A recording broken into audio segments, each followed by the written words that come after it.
Mela, l-episodju tal-lum ħajkun fuq il-metallics. X'inhuma? Il-Frenchic Furniture Paint għandu il-Frensheen, għandu 5 kuluri ħanetkellmu fuqhom, kif napplikawh u kif nistgħu nħaltuh flimkien u kemm nistgħu nagħmluh likwidu jew iktar solidu u x'effetti noħolqu fuq l-amara. Metallics!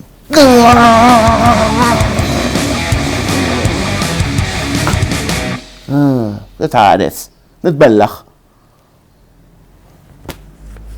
Ġbad il-qattowsa.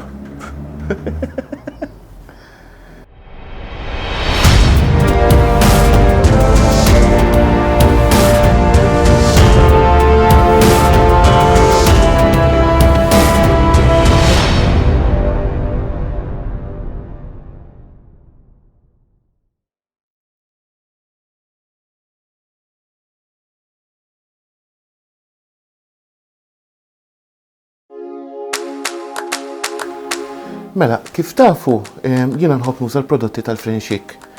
U l-Frenchic għandu prodott partikolari li huwa powder. U l-powder bażikament huwa il-Frensheen. X'inhu l-Frensheen? Bażikament huma il-metallic colors. Issa f'dal każ ħankunu qegħdin nużaw il-gold imma ħanaqilbuh ukoll old gold.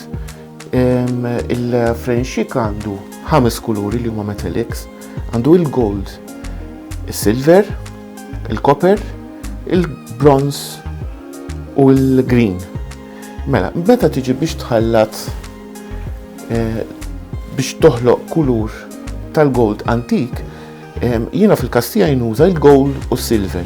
Issa hemm min juża pereżempju l-gold u l-copper.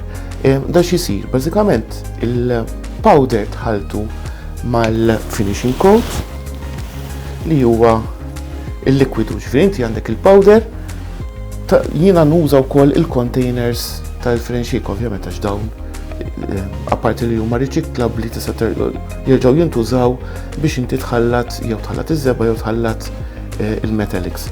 Tħallat il-powder, titfa' ftit finishing coat u tħawwad.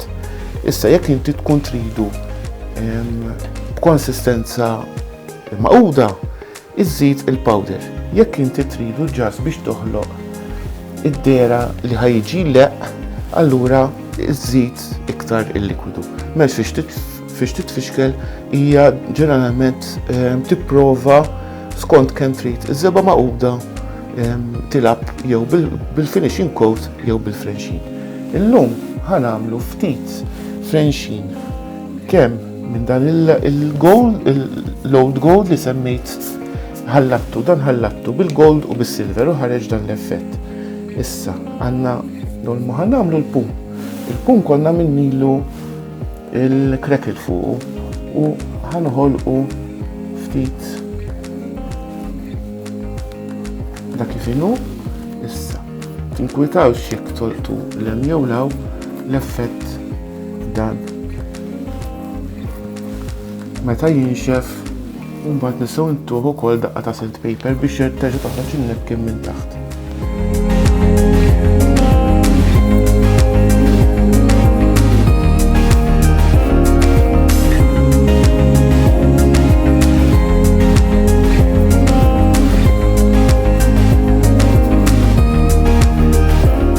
Issa jiena mhux qed nolqot in-nebkien minn kullum kien għal raġuni li fuqu ħanamlu mbagħad il-brown wax. Allura bil-wax l-effett ħajoħroġ differenti.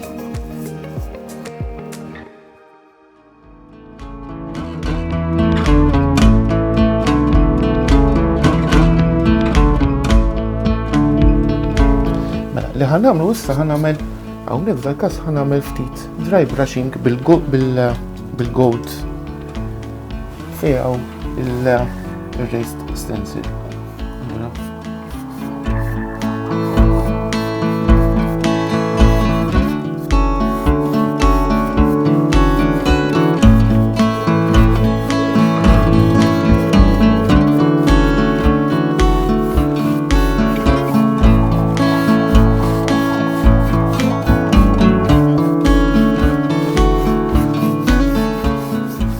kif qegħdin tinnotaw id-daqqa tal-pinsel, ġifieri kemm missejt il-pinsel bi ftit metallic u mexa is-seba' vera mxiet, ġifieri vera m'intomx ħataħlu. Tal-każ nistgħu nagħmlu jekk irridu li d-disinn joħroġ naqra iktar, jiena nħobb nuża subajja bażikament. Nagħmel subajja fuq iż-żebba ma' subajja u mbagħad noqgħod immiss tiegħu id-disinn biex joħroġ naqra iktar.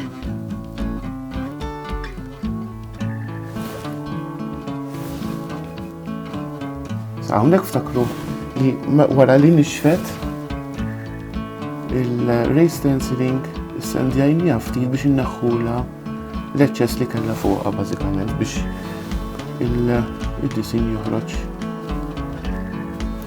bl-aħjar mod nistgħu nagħmluh.